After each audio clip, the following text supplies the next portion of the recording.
নমস্কার। আজ আমি যে গল্পটা পড়ে শোনাবো সেই গল্পটার নাম রাজপুত্তরের অসুখ। লেখক সুনীল গঙ্গোপাধ্যায়। যখন যা চাই তখনই সেটা এসে পড়বে, কোনো কিছুরই অভাব নেই। তবুও মলয় কুমারের মুখে হাসি নেই। যখন তখন সে গিয়ে বিছানায় শুয়ে পড়ে। দিন দিন সে রোগা হয়ে যাচ্ছে। মহারাজার একমাত্র ছেলে এই রাজকুমার মলয়ের খুব অসুখ। আজকালকার দিনে তো আর আমাদের দেশে একটাও রাজা মহারাজা নেই, তাই মলয় কুমার সত্যিকারের রাজকুমারও নয়। কিন্তু মলয়ের বাবা 5টা খুব বড় কারখানার মালিক। তিনি থাকেন রাজা মহারাজাদের স্টাইলে। তার পূর্বপুরুষ এসেছিল রাজপুতানা থেকে, কিন্তু এখন সবাই বাঙালিই হয়ে গেছে। নিউ আলিপুরে ওদের বাড়িটা যে কোনো রাজবাড়ির চেয়েও বড়। এই বাড়ির হাতিশালে হাতি আর ঘোড়াশালে ঘোড়া না থাকলেও গ্যারাজে আছে 10খানা মোটর গাড়ি আর বাড়ি ভর্তি দাসদাসী। শুধু মলয় কুমারের জন্যই 3জন চাকর, একজন ঝি, একজন গয়লা আর একজন ড্রাইভার। মলয় ইচ্ছে করলেই যত খুশি চকোলেট লজেন্স খেতে পারে, কিংবা আইসক্রিম, কিংবা চাইনিজ খাবার, কিংবা সন্দেশ রসগোল্লা। সে মুখের কথাটি খসালেই সব এসে যাবে। কিন্তু মলয় কিছুই খেতে চায় না। তার বয়স এখন 14 বছর। রোগা শুকনো চেহারা। কোনো খাবার তার সামনে আনলেই সে নাক কুঁচকে নাকি গলায় বলে, না, কিচ্ছু খাবো না, সব কুকুরকে খাইয়ে দাও। কত বড় বড় ডাক্তার আসেন, লম্বা লম্বা কাগজে কত রকম ওষুধের নাম লিখে দিয়ে যান, কিন্তু কিছুই ফল হয় না। আবার নতুন ডাক্তারকে ডাকা হয়। তিনি এসে আগের ডাক্তারের সব ওষুধের নাম কেটে দিয়ে আবার নতুন ওষুধ লিখে দেন। মলয় কুমার তবু খাবার দেখলেই বলে, কুকুরকে খাইয়ে দাও। তার কুকুরটা ইয়া মোটা হয়ে যাচ্ছে দিন দিন, আর মলয় কুমার আরও শুকিয়ে শুকিয়ে একেবারে খ্যাংরা কাঠি হয়ে যাচ্ছে। কলকাতার গরুর দুধে ভেজাল থাকে বলে মলয়ের জন্য আলাদা গরু কেনা হয়েছে। ওদের নিজস্ব গয়লা মলয়ের মায়ের সামনে সেই দুধ দোয়। কোনো রকম ভেজাল দেবার উপায় নেই। তবু একদিন মলয় সেই দুধে চুমুক দিয়ে বলল, পচা গন্ধ। তারপর থেকে আর সে দুধ খায় না। মলয়ের মা তো মাথায় হাত দিয়ে বসে পড়লেন। বাড়িতে পোষা গরুর দুধও যদি ছেলে না খায়, তাহলে আর এর চেয়ে ভালো দুধ কোথায় পাওয়া যাবে? ছেলে যদি দুধও না খায়, তাহলে বাঁচবে কি করে? মলয়ের মা কান্নাকাটি করে হুলস্থুলু বাঁধিয়ে দিলেন বাড়িতে। তিনি বলতে লাগলেন, ছেলে না খেলে তিনিও আর কিছুই খাবেন না। মলয়ের বাবা কলকাতা, দিল্লি, বোম্বাই থেকে 10 জন বড় বড় ডাক্তার আনিয়ে এক মিটিং বসিয়ে দিলেন বাড়িতে। তার একমাত্র ছেলে, একে বাঁচাতেই হবে। কিন্তু এর মধ্যে লাভ হলো এই যে ডাক্তারদের মধ্যেই একটা ঝগড়া বেঁধে গেল। প্রায় প্রত্যেকে বললেন আলাদা আলাদা রোগের নাম, খেতে বললেন নতুন নতুন আলাদা আলাদা ওষুধ। খালি 2জন ডাক্তার বললেন মলয়ের কোনো অসুখই নেই, সব সময় ভালো ভালো খাবার খেয়ে খেয়ে ওর হয়েছে অরুচি। সেই 2জনের মধ্যে একজন বললেন ওকে আর কিছু খাবার দেবার দরকার নেই, 2 দিন উপোস রাখলেই ছেলে গপাগপ করে সব কিছু খাবে। আরেকজন ডাক্তার বললেন অত কিছু করারও দরকার নেই, না খেতে চাইলেই ওকে 2টো করে থাপ্পড় মারতে হবে। 10-12টা থাপ্পড় খেলেই ওর সব রোগ সেরে যাবে। মলয়ের বাবা সেই 2জন ডাক্তারের দিকে কটমট করে তাকালেন আর তাদের বিদায় করে দিলেন তক্ষুনি। বাকি 8জন ডাক্তারের 8 রকম ওষুধও কোনো উপকার করল না। মলয় সেই সব ওষুধও কুকুরকে খাইয়ে দিতে বলল। তারপর হোমিওপ্যাথি, কবিরাজি, সাধু বাবার ওষুধ, ফকিরের তাবিজ, অনেক কিছু দিয়েই চেষ্টা করা হলো। কিছুতেই কিছু হয় না। মলয় এখন শয্যাশায়ী, আর বেশি দিন বোধহয় সে বাঁচবে না। তখন বাড়ির একজন চাকর মলয়ের মাকে বলল, মা, বউবাজারে এক জ্যোতিষী আছেন, তাকে এনে দেখাবেন। তিনি আবার কবিরাজি চিকিৎসাও করেন, ওনার চিকিৎসায় মরা মানুষও উঠে বসে। মলয়ের মা বললেন, ডাকো ডাকো শিগগিরই, জ্যোতিষীকে ডাকো। সন্ধেবেলা সেই জ্যোতিষী এসে হাজির। তার নাম মাধব পণ্ডিত। তার চেহারা দেখলে কিন্তু ভক্তি হয় না একটুও। পাগলা পাগলা চেহারা, খালি পা, গায়ে গেঞ্জির ওপর একটা চাদর জড়ানো, মাথায় ঝাঁকড়া ঝাঁকড়া চুল, আর চোখ দুটো গাঁজা খোরদের মতন লাল। সে এলো ও বাড়ির চাকর গয়ারামের কাঁধে হাত দিয়ে। বাড়িতে ঢুকেই সে বলল, বাপ রে বাপ, কত বড় বাড়ি, দেখলেই ভয় করে। নিশ্চয়ই এ বাড়িতে অনেক কুকুর আছে। এই বাড়িতে সব মিলিয়ে 5টা কুকুর আছে, সত্যি বাঘের মতন চেহারা। মাধব পণ্ডিত বলল, আগে সব কুকুর বাঁধো। মলয়ের বাবা ভুরু কুঁচকে বললেন, এ আবার কি চিকিৎসা করবে? মলয়ের মা বললেন, দেখাই যাক না ও কি বলে, কুকুরগুলো বাঁধতে বলো। মাধব পণ্ডিত মলয়ের ঘরে ঢুকেই বলল, টক টক গন্ধ। মলয় চোখ বুজে শুয়েছিল, চোখ খুলল না।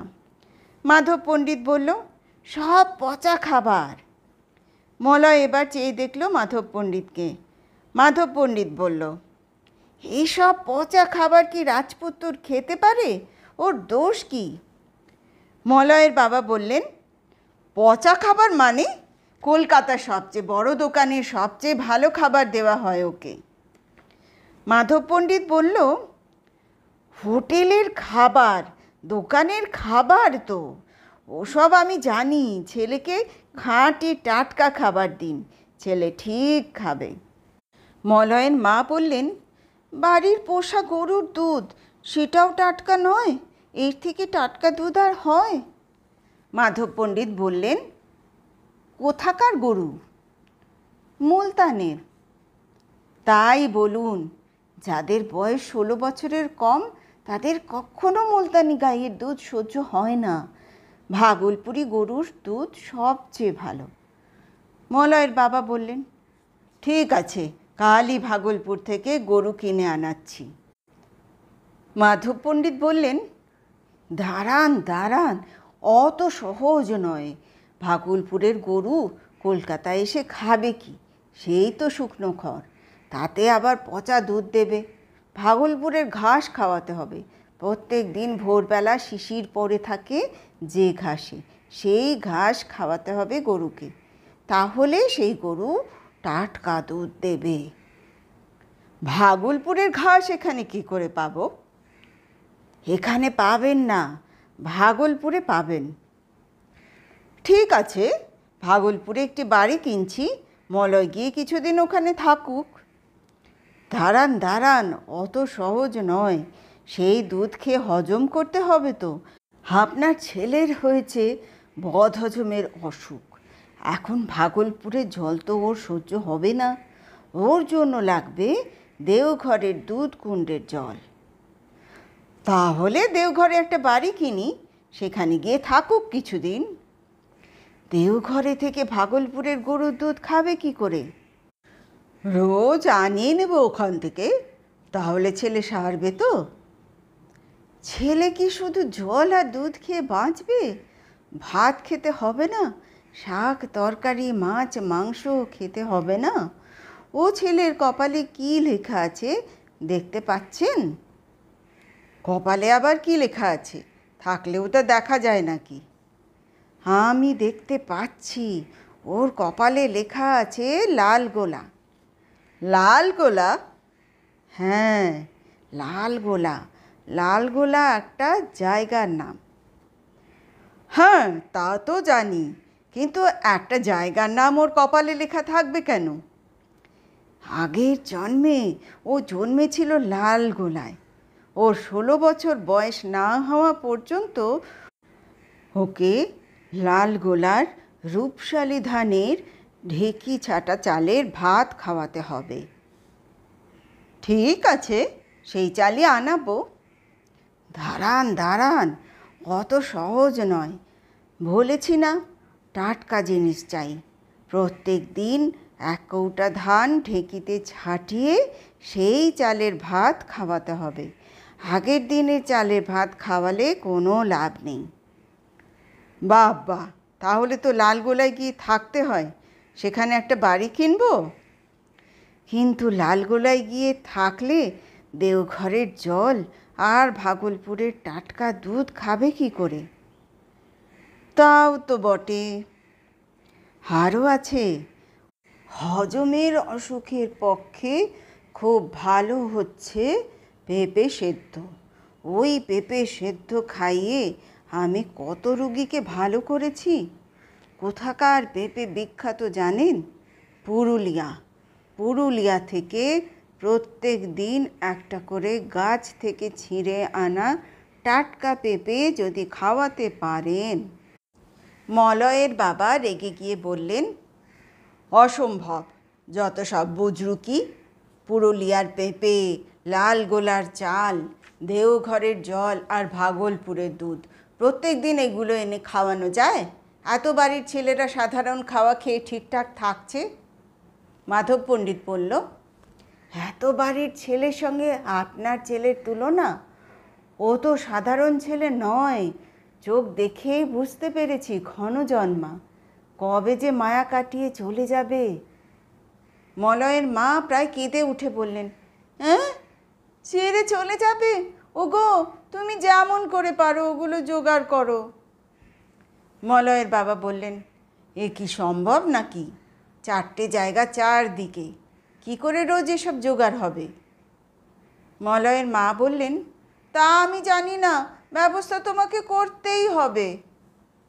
তখন মলয় হঠাৎ বলে উঠল, আমি পুরুলিয়ার পেঁপে খাবো। সবাই চমকে উঠল সেই কথা শুনে। অনেক দিন বাদে মলয় এই প্রথম একটা কিছু খেতে চাইল নিজের মুখে। মলয়ের মা বললেন, হ্যাঁ বাবা, তোকে পুরুলিয়ার পেঁপে এনে দেব, আজ এনে দেব। মলয় বলল, আমি লালগোলার চাল খাবো। মলয়ের মা বললেন, হ্যাঁ, তাই এনে দেব। মলয় আবার বলল, আমি দেওঘরের জল আর ভাগলপুরের দুধ খাবো, সব একসঙ্গে। এই বলে মলয় মুচকি মুচকি হাসতে লাগলো। সে ভেবেছে এইবার তার বাবা জব্দ হবেন। সে যখন যা চেয়েছে সবই এনে দিয়েছেন তার বাবা, কিন্তু এবার আর তিনি পারবেন না। কিন্তু মলয়ের বাবা মাধব পণ্ডিতের দিকে তাকিয়ে হুঙ্কার দিয়ে বললেন, ঠিক আছে, এই সবই আমি জোগাড় করব, কিন্তু পণ্ডিত, এতেও যদি ছেলের অসুখ না সারে? মাধব পণ্ডিত বলল, এরপরও যদি আপনার ছেলের রোগ না সেরে যায়, তাহলে আমার নাক কান কেটে আমায় ডাল কুত্তা দিয়ে খাওয়াবেন। কিন্তু একদিন খাওয়ালে হবে না, রোজ খাওয়াতে হবে, এরকম 6 মাস ধরে অন্তত একটানা। মলয়ের বাবা বললেন, তাই হবে। এতেও যদি ছেলে না সারে, তাহলে তোমার গর্দান নেব আমি। রেলের চাকার নিচে তোমার কাটামুন্ডু গড়াবে। আর যদি ভালো হয়ে যায়, তাহলে তোমায় কত দিতে হবে? মাধব পণ্ডিত চোখ বুজে জিভ কেটে বলল, আমায় কিছু দিতে হবে না, আমি পয়সা কড়ি ছুঁই না। লোকের চিকিৎসা করে যদি আমি টাকা নিতাম, তাহলে কি আর আমাকে খালি পায়ে হাঁটতে হয়? আমি শুধু পরের উপকার করি। যেন একটা খুব মজার কথা বলেছে। এইভাবে মাধব পণ্ডিত নিজেই হেসে উঠল হো হো করে। মলয়ের বাবা সেই দিনই সব ব্যবস্থা করে ফেললেন। 4 জন চাকরকে পাঠালেন চারদিকে। এখন ট্রেনে, বাসে সব জায়গায় যাওয়ার অনেক সুবিধে আছে। 4 জন চাকর চলে যাবে লালগোলা আর দেওঘর আর ভাগলপুর আর পুরুলিয়া। সেখান থেকে তারা ভোরবেলা চাল, জল, দুধ আর পেঁপে নিয়ে ফিরে আসবে বিকেলের মধ্যে। জিনিসগুলো পৌঁছে দিয়ে তারা আবার চলে যাবে তক্ষুনি, আবার পরের দিন আসবে। এইভাবে চলবে। 4 জন লোকের শুধু ওই কাজ। সত্যি সত্যি পরদিন 4 জন লোক নিয়ে এলো চাল আর জল আর দুধ আর পেঁপে। সেগুলো নামিয়ে রেখেই তারা আবার ছুটল স্টেশনে। সেই দুধ ফোটাবার পর মলয়ের মা বললেন, এবার খাবি তো? মলয়ের বাবা কোমরে হাত দিয়ে রাগী চোখে তাকিয়ে রইলেন। মলয় দুধের গেলাসে এক চুমুক দিয়ে বলল, এই দুধটা পচা নয়। তারপর দেওঘরের জলে এক চুমুক দিয়ে বলল, এই জলটা খাঁটি। এরপর সে লালগোলার চালের ভাত আর পুরুলিয়ার পেঁপে সেদ্ধ খেলো বেশ আরাম করে অনেক দিন পর। দিনের পর দিন এই রকম চলতে লাগলো। স্বাস্থ্য ফিরে গেল মলয়ের। 1 সপ্তাহের মধ্যেই সে শুরু করে দিল দৌড়ঝাঁপ। ওদের বাড়িতে সকলের মুখে হাসি ফুটল। শুধু মলয়ের পোষা কুকুরটা আর মলয়ের ফেলে দেওয়া ভালো ভালো খাবার খেতে পায় না বলে মাঝে মাঝে কুই কুই করে। এরপর এই গল্পের শুধু আর একটু বাকি আছে, সেটা অবশ্য মলয়দের বাড়ির কেউ জানে না। লেখকরা ডিটেকটিভদের মতন সব কিছু জেনে ফেলে কি না, তাই ওটুকু আমিও জেনে ফেলেছি। মলয়দের বাড়ি থেকে 4 জন চাকর বেরিয়ে যায় স্টেশনের দিকে। তারা যাবে লালগোলা আর দেওঘর আর ভাগলপুর আর পুরুলিয়া। স্টেশনের কাছাকাছি এসেই তারা শুট করে ভিড়ের মধ্যে মিশে গিয়ে পালিয়ে যায়। 4 জনেই চলে আসে বউবাজারে মাধব পণ্ডিতের আস্তানায়। সেখানে তারা খুব করে গাঁজা আর জিলিপি খায় আর ঘুমোয়। পরদিন একজন রাস্তার টিউবওয়েল থেকে জল ভরে নেয় কুঁজোয়, একজন ছানাপট্টির গয়লাদের কাছ থেকে কিনে নেয় 1 কিলো দুধ, একজন বাজার থেকে কিনে নেয় সবচেয়ে সস্তা চাল, আর একজন কেনে একটা পেঁপে। তারপর সেইগুলো নিয়ে খুব ব্যস্ত ভাব করে চলে যায় বাড়িতে।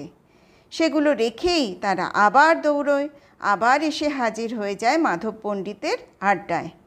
ট্রেন ভাড়ার পয়সা বাঁচিয়ে সেই পয়সায় খেয়ে তারা নিজেরা খুব আনন্দ করে।